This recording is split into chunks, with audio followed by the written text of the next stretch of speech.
Ampuni kami dari segala dosa dan pelanggaran kami. Kami berdoa dan mengucap syukur di dalam nama Tuhan kami Yesus Kristus. Amin. Saudara-saudara yang terkasih dalam Tuhan, hari ini kita mau melihat satu topik dari firman Tuhan sebagai lanjutan dari pelajaran kita akan kitab Markus. Dan hari ini kita melihat topik tentang menyembuhkan atau berkhotbah. Atau dengan kata lain, melakukan mukjizat atau berkhotbah.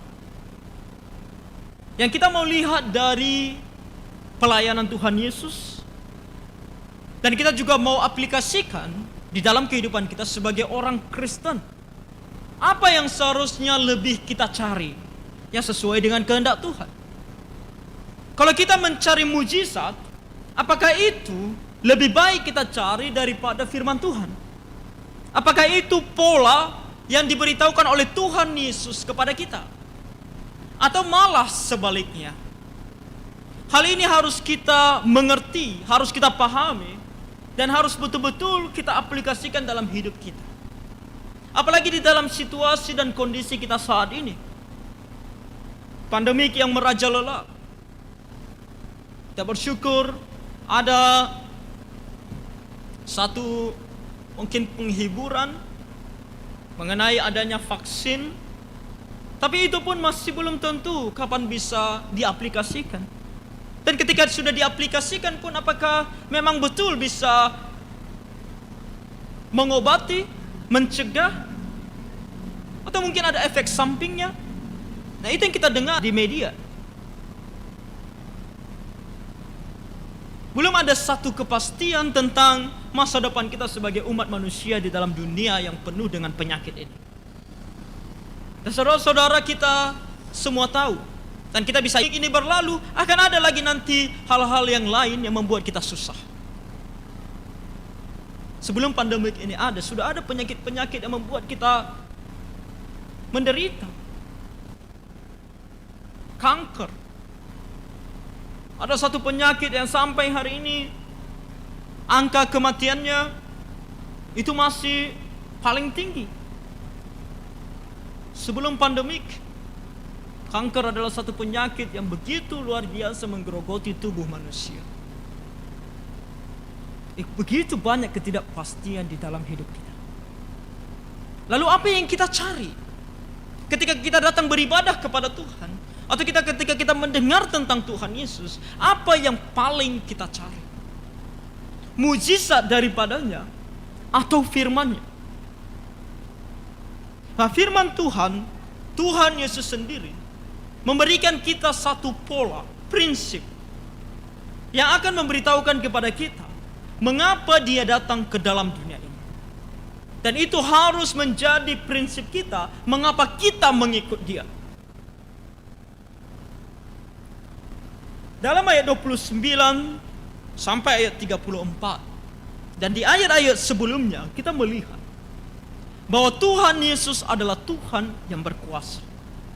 Itu jelas. Hari ini kita tidak menolak ajaran ini. Tuhan Yesus tetap adalah Tuhan yang paling berkuasa. Kuasa Tuhan Yesus tidak dapat dibandingkan dengan apapun dan tidak akan bisa dibatasi oleh apapun. Dan kita melihat di sini kuasanya yang begitu luar biasa, yang kita juga bisa akan mengevaluasi apakah orang-orang yang mengaku memiliki kuasa daripada Tuhan Yesus betul-betul daripada Tuhan Yesus atau tidak. Di sini dikatakan di ayat 29, sekeluarnya dari rumah ibadat itu kemarin minggu yang lalu kita baca, dia berkhotbah di sana dan dia juga menyembuhkan orang di sana. Yesus dengan Yakobus dan Yohanes pergi ke rumah Simon dan Andreas. Nah, rumah Simon ada di Kapernaum. Minggu lalu kita lihat petanya ada di daerah sebelah utara dari Danau Galilea. Jadi dari rumah ibadat mereka pergi ke rumah Simon dan Andreas. Simon dan Andreas adalah bersaudara. Dan di sana ada ibu mertua Simon. Dari sini kita tahu bahwa Petrus sudah menikah. Dan dia memiliki ibu mertua yang sedang terbaring karena sakit demam. Melihat Petrus yang sudah menikah, saya tiba-tiba teringat ajaran Roma Katolik yang mengatakan pendeta tidak boleh menikah. Saya kadang-kadang pikir dari mana ajaran tersebut. Sedangkan Petrus sendiri yang katanya Paus pertama, turunan daripada Petrus, menikah. Dia menikah, dia mempunyai ibu mertua. Makanya kita harus kembali kepada Alkitab. Kita harus membaca Alkitab betul-betul supaya kita tahu apa yang benar. Nah, di sini ibu mertua Simon terbaring karena sakit demam. Sakit demam. Demam adalah sebenarnya penyakit yang biasa ya. Setiap orang bisa penyakit demam. Tapi karena demamnya tentu dia tidak bisa melayani Tuhan yang datang ke rumahnya. Maka di sini dikatakan mereka segera memberitahukan keadaannya kepada Tuhan Yesus. Ia pergi ke tempat perempuan itu dan sambil memegang tangannya, ia membangunkan dia, lalu lenyaplah demamnya seketika itu juga. Dalam Alkitab kita tidak ada kata seketika itu juga, tapi dalam bahasa aslinya itu mengandung makna seketika itu juga. Oke. Seketika itu juga kemudian perempuan itu melayani mereka. Demamnya hilang seketika itu juga. Seketika itu juga demamnya menghilang, artinya kalau diukur suhunya dia tidak demam lagi. Secara ilmiah penyakitnya betul-betul sudah hilang. Dan ini adalah kuasa Tuhan Yesus yang begitu luar biasa. Ketika dia melakukan yang namanya mujizat, dalam hal ini penyembuhan, yang terjadi adalah selalu seketika itu juga. Dan kemudian yang terjadi adalah bukan orang ini harus memiliki iman dulu kepada Tuhan Yesus, baru orang ini disembuhkan oleh Tuhan Yesus. Kita melihat di sini tidak ada pertanyaan daripada Tuhan Yesus, apakah kamu memiliki iman atau tidak. Terlepas dari kamu memiliki iman atau tidak, kuasa Tuhan Yesus tidak dibatasi oleh iman kamu, oleh iman manusia. Makanya tadi saya katakan ini bisa kita jadikan sebuah evaluasi dengan apa yang dilakukan hari ini yang katanya itu adalah kuasa daripada Tuhan. Tuhan Yesus tidak pernah gagal di dalam penyembuhannya. Dalam kondisi apapun. Baik karena iman orang tersebut atau apapun juga. Tapi apa yang kita lihat hari ini, orang yang sama yang mengakui bahwa dia menyembuhkan di dalam nama Tuhan Yesus, itu bisa gagal di dalam penyembuhannya. Dan dia akan membenarkan posisi dia dengan mengatakan, oh karena orang itu tidak kuat imannya, tidak beriman, kamu harus beriman dulu baru kamu disembuhkan. Tidak, Tuhan Yesus tidak pernah meminta iman ketika dia menyembuhkan, karena kuasanya tidak dibatasi oleh apapun termasuk iman kita. Di bagian Alkitab lainnya kita baca tentang 10 orang kusta yang datang kepada Tuhan Yesus dan meminta Tuhan Yesus menyembuhkan mereka. Saudara-saudara, Tuhan Yesus tidak buta dan dia tahu segalanya. Di antara yang ke-10 orang kusta tersebut, berapa orang yang beriman kepada Tuhan Yesus? Hanya 1 orang. Karena pada akhirnya ketika Tuhan Yesus sembuhkan mereka, hanya 1 orang yang kembali kepada Tuhan Yesus. Dan kemudian Tuhan Yesus membuat sangat jelas. Dia bertanya kepada mereka, di mana yang 9 lagi? Hanya 1 orang. Di antara yang 10 hanya 1 orang yang beriman kepada Tuhan Yesus. Tapi siapa yang sembuh? Ke-10-nya sembuh. Bukan hanya yang 1 orang, bukan hanya yang beriman tadi. Makanya kalau dibilang kesembuhan harus dengan iman, tidak sesuai dengan Alkitab. Tidak sesuai dengan apa yang kita baca mengenai siapa itu Tuhan Yesus dan kuasanya. Dan di sini kita melihat Seketika itu juga demam ibu mertua daripada Petrus itu lenyap, hilang. Dan bukan hanya itu, kita lihat di ayat 32, menjelang malam sesudah matahari terbenam, dibawalah kepada Yesus semua orang yang menderita sakit dan yang kerasukan setan, siapapun yang datang. Maka berkerumunlah seluruh penduduk kota di depan pintu. Ia menyembuhkan banyak orang yang menderita bermacam-macam penyakit dan mengusir banyak setan. Ia tidak memperbolehkan setan-setan itu berbicara sebab mereka mengenal Dia. Semua orang yang datang dengan penyakit apapun dan dengan kerasukan setan apapun, Dia sembuhkan mereka. Saudara, di sini dikatakan seluruh kota, dan ini terjadi pada malam itu juga. Artinya apa? Saya percaya di sini hanya dengan satu kali berbicara semua orang itu sembuh semuanya. Di sini kita tidak melihat tentang bagaimana ekspresi orang-orang yang disembuhkan ini. Bagaimana mereka ketika Tuhan mengeluarkan setan dari mereka. Yang kita tahu adalah Tuhan berkuasa untuk menyembuhkan. Dan itu benar. Kita tidak menolak itu. Jadi jangan dikatakan bahwa ada orang yang mengatakan gerakan Alkitab Presbyterian seperti kita GAPI, yang Protestan, yang tidak karismatik, yang tidak Pentakosta, kita ini tidak percaya akan mujizat Tuhan. Itu salah. Kita percaya akan mujizat Tuhan. Kita percaya Tuhan itu berkuasa. Makanya ketika kita sakit, kita bisa datang kepada Tuhan dan berdoa, Tuhan sembuhkan saya. Kita bisa berdoa. Karena Tuhan memang berkuasa untuk menyembuhkan kita.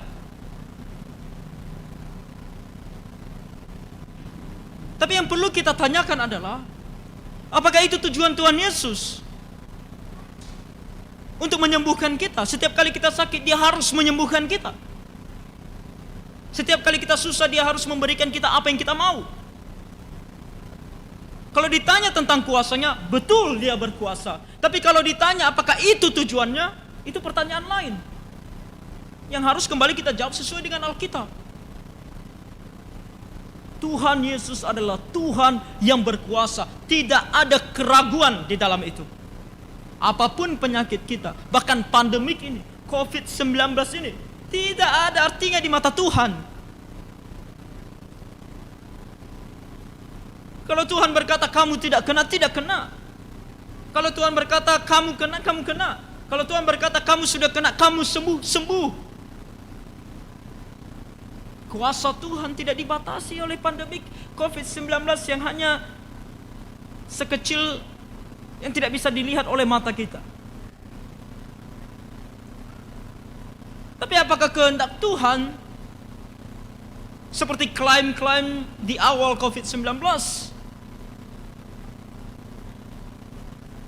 Klaim-klaim yang kembali, yang akhirnya memalukan diri sendiri, bahkan mempermalukan nama Tuhan, sebab mereka berbicara dalam nama Tuhan.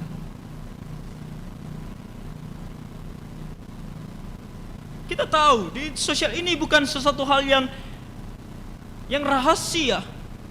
Mereka menuliskannya di sosial media. Bagaimana mereka mengatakan di dalam nama Tuhan Yesus kami menolak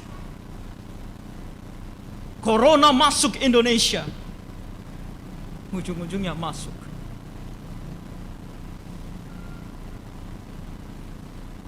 Dalam nama Tuhan Yesus kami menolak COVID-19 menjangkiti orang Kristen yang percaya kepada Tuhan. Begitu banyak orang Kristen yang meninggal karena corona. Jangankan orang Kristen, tak lama setelah mereka mengatakan demikian, begitu banyak pendeta, berani kita katakan mereka tidak punya iman.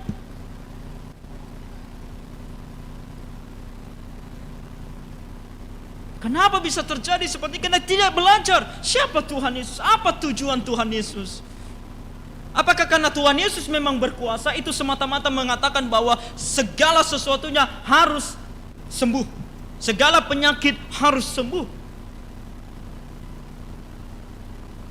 Kita jangan berbicara sesuatu yang tidak dikatakan oleh Tuhan. Kita saja secara manusia, kita tidak mau apa yang kita katakan ditambah-tambahkan. Iya kan? Contohnya kita ngomong dengan seseorang, kita berbicara dengan seseorang, kemudian orang itu ceritakan kepada orang lain apa yang kita katakan. Mending kalau yang dia ceritakan adalah tepat sesuai dengan yang kita katakan. Kalau dia tambah-tambahkan, kita secara manusia kita akan marah kan? Ya aku tidak bilang itu. Kenapa kamu tambah-tambahkan kata-kata yang tidak aku katakan? Dan kita berani menambahkan kata-kata Tuhan tidak katakan. Tuhan tidak pernah mengatakan kepada kita di dalam firman bahwa kita sebagai anak-anaknya bebas dari segala hal yang tidak menyenangkan. Tapi yang kita lihat di dalam Alkitab secara konsisten adalah setiap yang mengikut Tuhan akan mengalami berbagai macam penderitaan di dalam dunia yang fana ini. Karena Tuhan beritahukan kepada kita, kita ini adalah anak-anak terang, sedangkan dunia adalah kegelapan. Ketika kita terang ini masuk ke dalam kegelapan, kegelapan ini akan membenci kita, dia tidak akan menyukai kita. Iblis itu tidak senang terhadap kita. Kalau iblis senang terhadap kita, kita bukan anak-anak Tuhan. Makanya guru saya mengatakan kalau hidup kita enak-enak saja, datanglah kepada Tuhan dan tanya sama Tuhan, jangan-jangan kamu sedang berjalan di dalam kegelapan. Oh, di dalam dunia ini hidup kita bisa sangat mulus. Apa-apa mulus. Segala sesuatu berjalan dengan lancar, tapi di dalam dosa. Kalau kita mau, ini bukan saya mengatakan harus begitu atau memang begitu, tapi fakta yang kita tahu bersama yang bukan rahasia lagi, bahwa di dalam dunia ini kalau kita mau berhasil dalam bisnis, yang kita tahu, saya bukan menuduh siapa-siapa, tapi yang kita tahu adalah orang bisa sangat berhasil karena sogok sana sogok sini.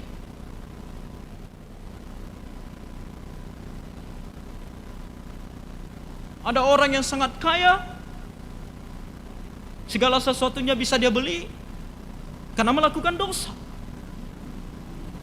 Oh, tidak tertutup kemungkinan kita yang jujur akan berhasil tentunya. Tapi kalau kita mau mulus-mulus saja, begitulah keadaan. Karena dunia ini adalah dunia yang penuh dengan kegelapan.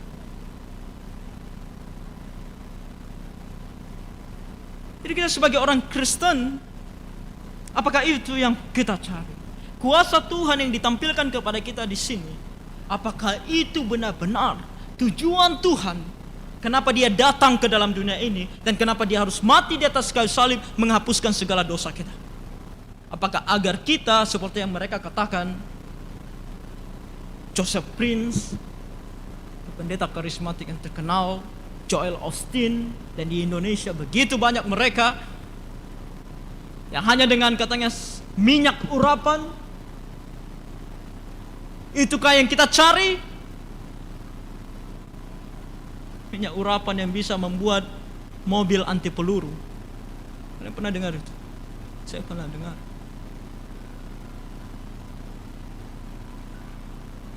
Apakah itu yang kita cari?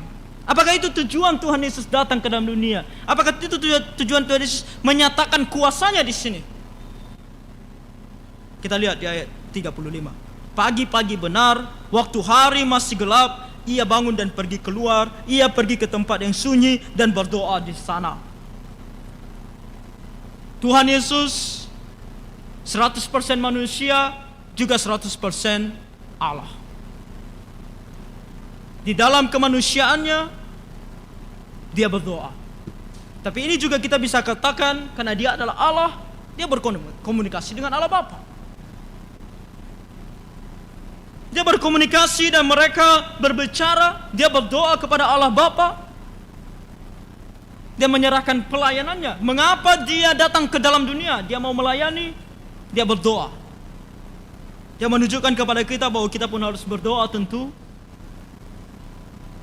Dan melihat ayat ini, saudara-saudara, biar saya ingatkan kita ada persekutuan doa.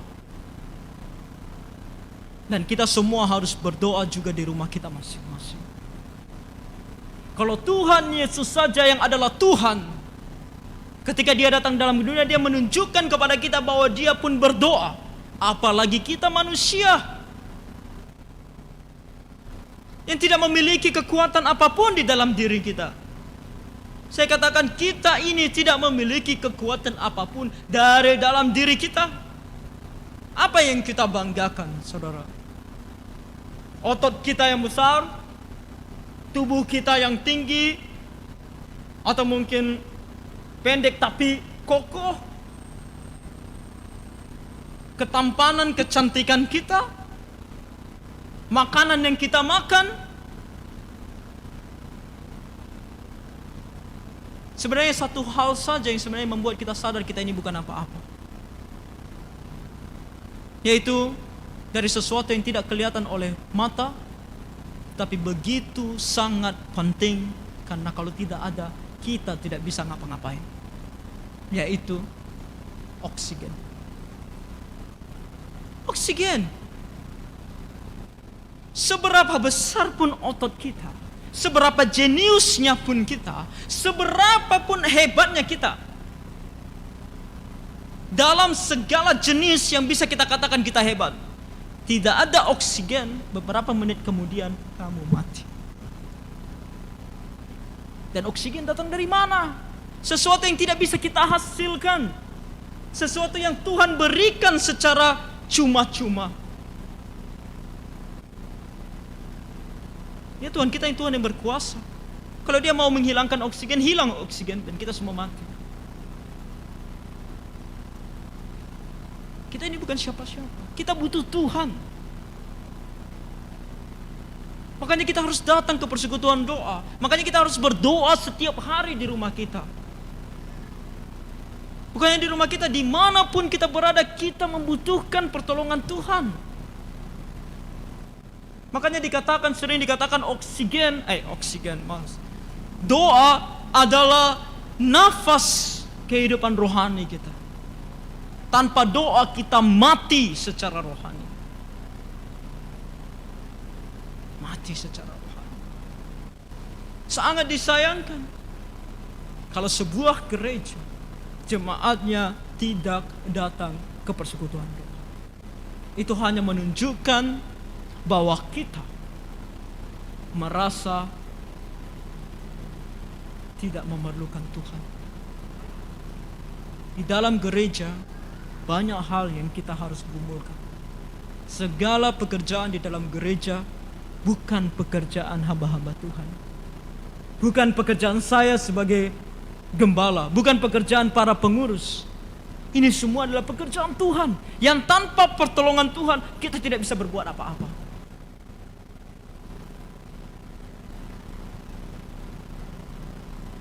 Online kita buat.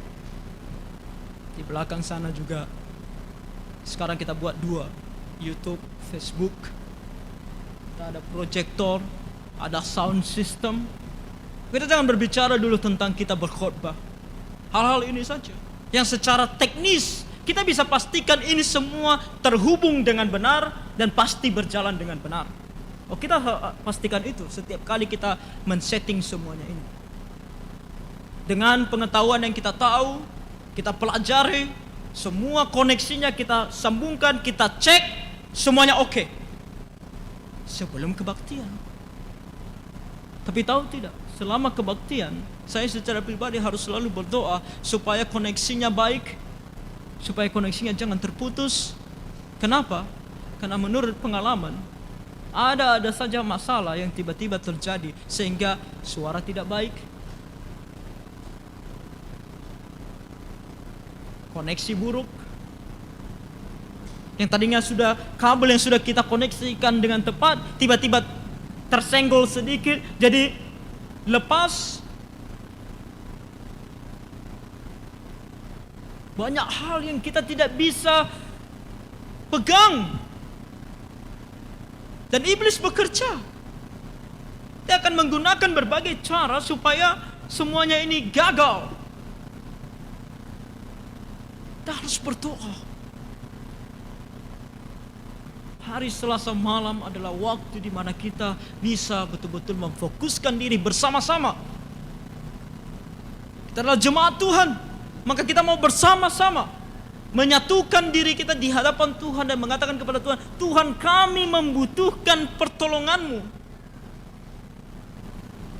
Kalau Tuhan Yesus saja berdoa, apalagi kita. Doa kita. Ketika kita berdoa kepada Dia kembali, kita mau lihat prinsip yang diberikan oleh Tuhan Yesus. Ketika kita sakit, ketika kita menghadapi begitu banyak masalah ini, apa yang terlebih kita harus doakan? Di sini dikatakan, tetapi Simon dan kawan-kawannya menyusul Dia. Waktu menemukan Dia, mereka berkata, semua orang mencari Engkau. Oh, sebagai para murid, saya percaya mereka ini sangat bangga memiliki seorang guru yang tiba-tiba sangat terkenal. Oh, mereka murid dari seorang guru yang begitu terkenal. Dan orang-orang datang berbondong-bondong mengenali mereka sebagai murid-murid dan datang kepada mereka, mana Tuhan Yesus? Dan dengan tergesa-gesa, dengan saya rasa penuh dengan sukacita, mereka katakan sama Tuhan Yesus, Tuhan, semua orang mencari Engkau. Mereka mau mujizat. Mereka mau disembuhkan. Mereka mau ditolong. Lalu apa kata Tuhan Yesus kepada mereka? Tuhan Yesus berkata kepada mereka, oke, mana mereka? Biar saya sembuhkan mereka semua. Karena untuk itu aku datang. Itu kan dikatakan oleh Tuhan Yesus. Tapi itu yang dikatakan oleh orang-orang mengenai Tuhan Yesus, mengenai pelayanan. Banyak orang sekarang menggantikan KKR. Kalau zaman dulu KKR adalah seorang pengkhotbah berdiri di depan dan menyampaikan firman Tuhan. Itu adalah KKR. Dan orang semuanya bertobat oleh karena mendengarkan Injil.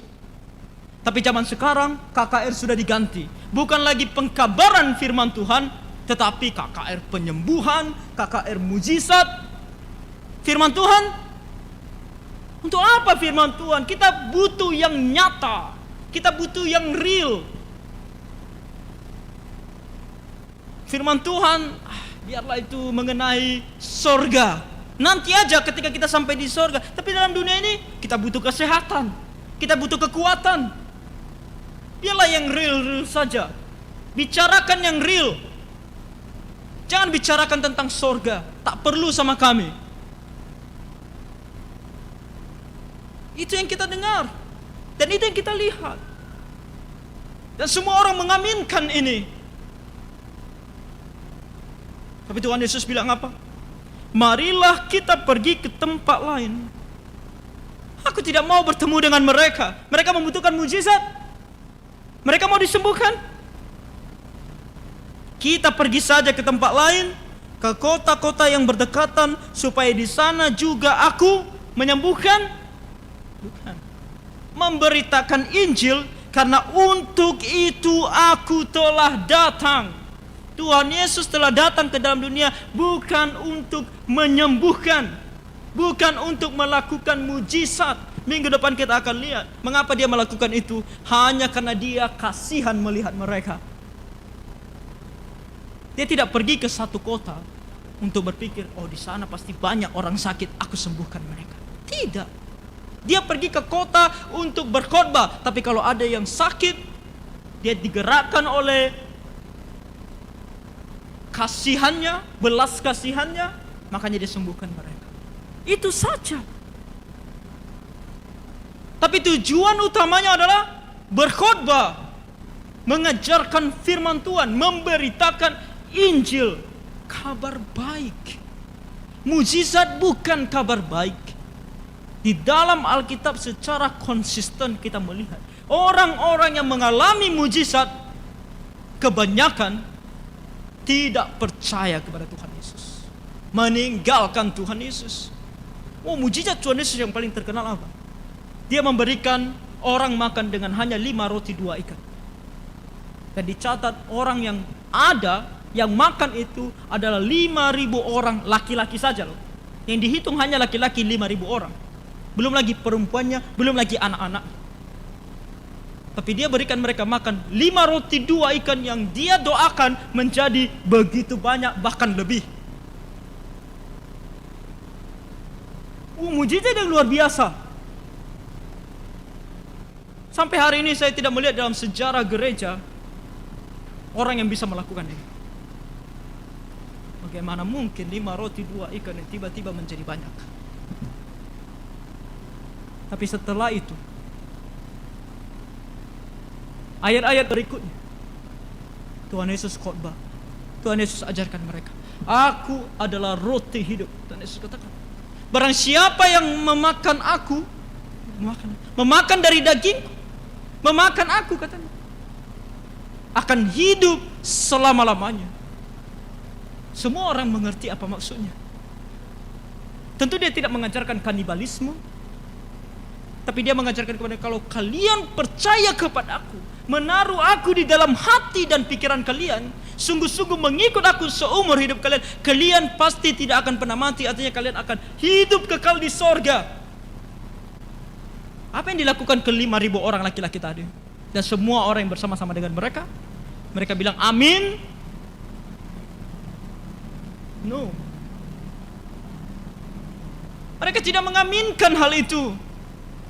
Yang mereka lakukan adalah satu persatu meninggalkan Tuhan Yesus, dan tidak ada yang tinggal. Ada yang tinggal kecuali ke-12 murid. Bayangkan, dari 5.000 orang laki-laki.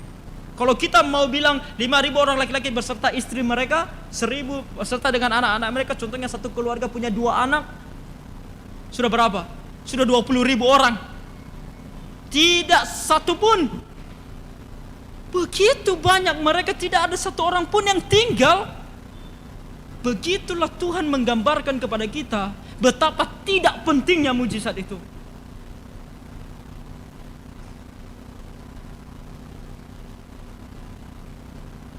Tuhan Yesus memberitahukan kepada kita, dia datang untuk mengabarkan Injil. Makanya kita para pengkhotbah, hamba Tuhan, mengikuti jejak Tuhan Yesus. Kita tidak pergi ke kota-kota untuk mendoakan orang yang sakit. Tuhan sudah berikan talenta kepada para dokter untuk menolong mereka. Tapi yang kita mau adalah berkhotbah untuk jiwa mereka yang sakit, roh mereka yang sakit. Kalau jasmani mereka yang sakit, mereka pergi ke dokter, dan mereka bisa berdoa sambil berobat. Dan Tuhan di dalam kuasanya, kalau dia izinkan, sakit itu akan sembuh. Kalau tidak, tidak akan sembuh. Dokter saja mengakui. Mereka katakan apa? Kami berusaha sebisa kami, tapi hidup dan mati ada di tangan Tuhan.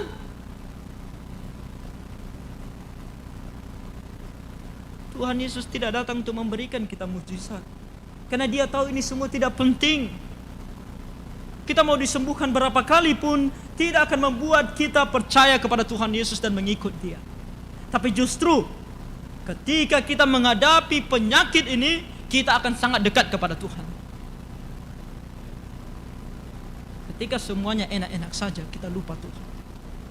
Tapi ketika semuanya mulai di dalam sesuatu yang berbahaya, kita khawatir, kita takut, kita akan berteriak kepada Tuhan, Tuhan tolong. Dan itu diajarkan di dalam Alkitab secara konsisten. Salah satu yang paling jelas adalah kitab Hakim-Hakim, kalau kalian membaca. Oh, di dalam keadaan aman, orang Israel apa yang mereka lakukan? Mereka menyembah Allah lain. Jadi Tuhan mengizinkan bangsa lain di antara mereka untuk menyerang mereka.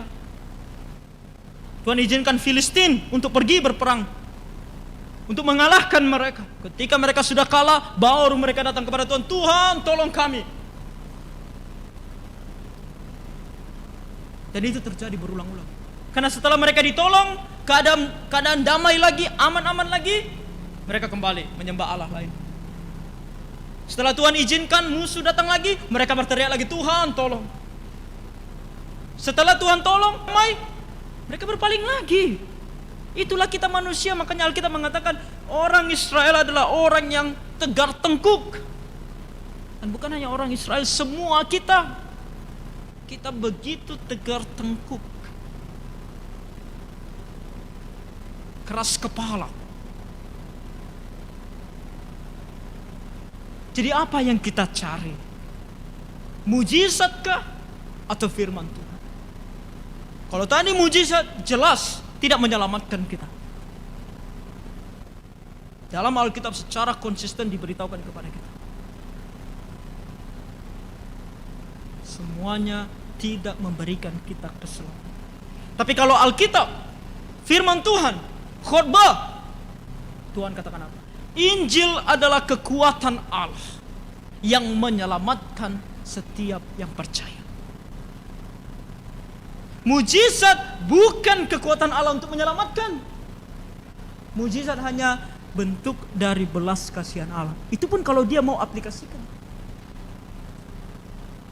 Jangankan kita orang yang penuh dengan dosa ini, yang dalam hari-hari kita tidak melayani Tuhan, yang kerohanian kita sangat-sangat rendah dibandingkan dengan seorang yang begitu luar biasa dipakai oleh Tuhan, namanya adalah Rasul Paulus. Dan dia merasakan apa yang tidak bisa kita rasakan dalam kerohanian. Dia bahkan diangkat ke sorga tingkatan yang ketiga. Ke langit tingkatan ketiga, itu sorga sendiri. Begitu standar kerohaniannya, begitu tinggi. Tapi ketika dia sakit, dia bukan hanya sekali berdoa, dia berdoa kepada Tuhan 3 kali. Tapi apa yang Tuhan lakukan? Tuhan sembuhkan dia? Tidak.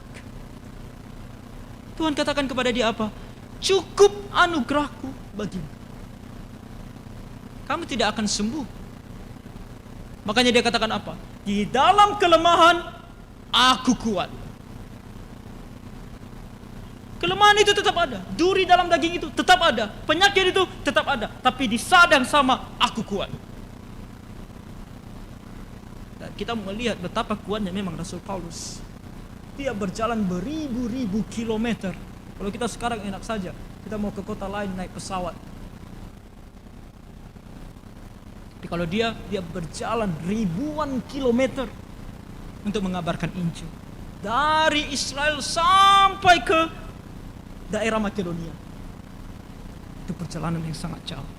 Saya rasa kita tidak sanggup untuk pergi. Tapi dia, walaupun ada duri dalam dagingnya, walaupun dia sakit, bukan hanya sakit dia menceritakan kepada kita bagaimana dia dianiaya, dipukuli, dilempari batu. Ada satu kejadian yang sangat ajaib. Dia dilempari batu sampai orang berpikir dia sudah mati. Betul-betul saking parahnya mereka melempari dia dengan batu. Terus mereka melempar dia di keluar kota, di luar tembok kota, karena mereka pikir dia sudah mati. Tapi setelah dia lempar dia tiba-tiba berdiri dan dia pergi ke kota lain. Di saat aku lemah, disitulah aku kuat. Di dalam kelemahanku, aku kuat. Jadi yang kita kejar bukanlah mujizat. Yang kita kejar bukanlah penyembuhan, karena ini tidak menolong kita. Tapi yang kita kejar adalah perkataan Tuhan. Ketika Tuhan katakan kepada kita, anugerahku cukup bagimu, maka itu pasti sangat cukup. Pasti sangat cukup. Rasul Paulus membuktikannya. Dan orang-orang lain berikan kesaksian betapa cukupnya anugerah Allah. Saya suka mengutip atau menceritakan tentang seorang bapak gereja yang bernama Polycarp. Ketika dia ditangkap dan dia dikatakan kepada dia, katakan sekarang bahwa kamu menolak iman Kristen, menolak Yesus supaya kamu selamat. Dia katakan apa? 56 tahun lamanya aku melayani dia dan tidak ada satupun kejahatan yang dia lakukan di hadapan aku. Bagaimana mungkin aku mengkhianati dia? Saudara-saudara, jangankan 50-an, 60-an tahun hidup, 30-an tahun saja kita hidup, kita tahu begitu banyak kesulitan, penderitaan yang kita alami. Tapi dia berani mengatakan tidak ada satupun kejahatan atau hal yang jahat yang Tuhan lakukan dalam hidup. Artinya di dalam keadaan dia menderita pun, dalam keadaan dia sakit pun, dia tahu Tuhan ada menolong dia, menyertai dia. Di saat dia lemah pun dia tahu dia kuat di dalam Tuhan. Dan kita pun sama, seharusnya kita orang Kristen menyadari ini. Ketika kita sakit, hal apa sebenarnya yang paling kita rindukan pertama-tama? Saya berdoa supaya kita lebih merindukan untuk dekat kepada Tuhan. Kebanyakan kita orang Kristen, ketika kita sakit, yang pertama kita telepon adalah dokter untuk memberikan kita obat. Bahkan ketika kita meminum obat, sudah lama kita sakit, kita masih terus tidak datang kepada Tuhan dan membaca firman. Saya bukan menentang kita pergi ke dokter ya. Jadi saya di awal sudah katakan pergi ke dokter. Tapi lebih lagi, datang kepada Tuhan, dengarkan suaranya melalui firman-Nya, maka kamu betul-betul akan diberikan kekuatan itu. Mujizat kita tidak butuh. Kalau Tuhan mau berikan, puji Tuhan. Kalau Tuhan tidak berikan, kita pun tidak akan menyesal percaya kepada Dia. Dalam pelayanan kita pun, jangan berharap gereja ini akan berubah menjadi gereja yang akan melaksanakan KKR penyembuhan. Tidak akan pernah. Tidak akan pernah. Jangan berharap kita akan membuat KKR mujizat. Tidak akan pernah. Tapi kalau KKR untuk memberitakan Injil, kita pasti akan lakukan. Itu yang akan kita lakukan. Karena hanya itu yang menyelamatkan kita.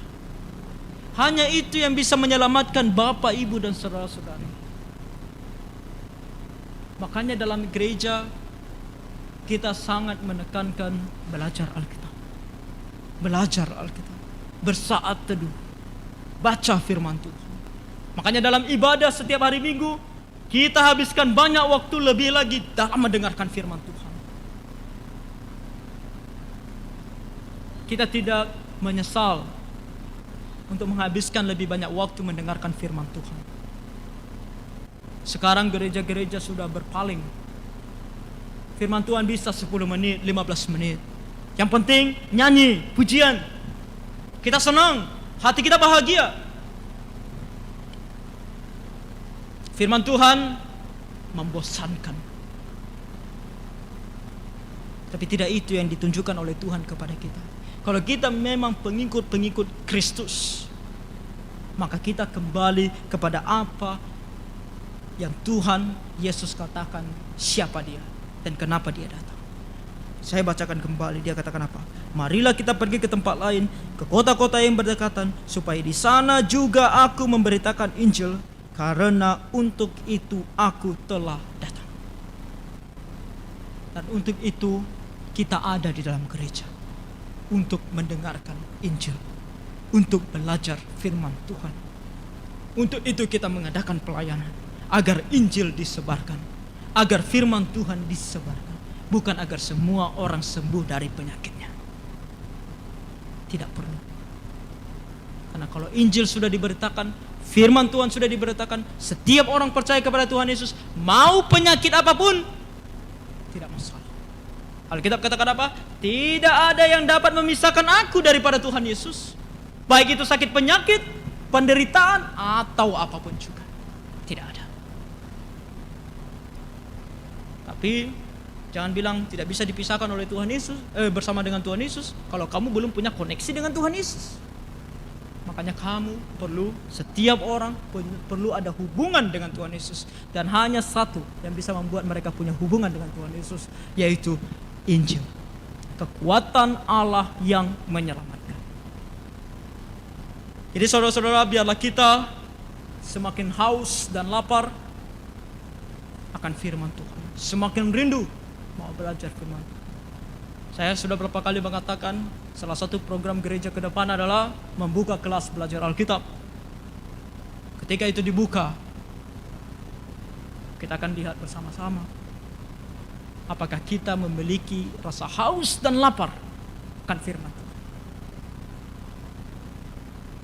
Saya berdoa, berharap kita memilikinya sebagai orang-orang Kristen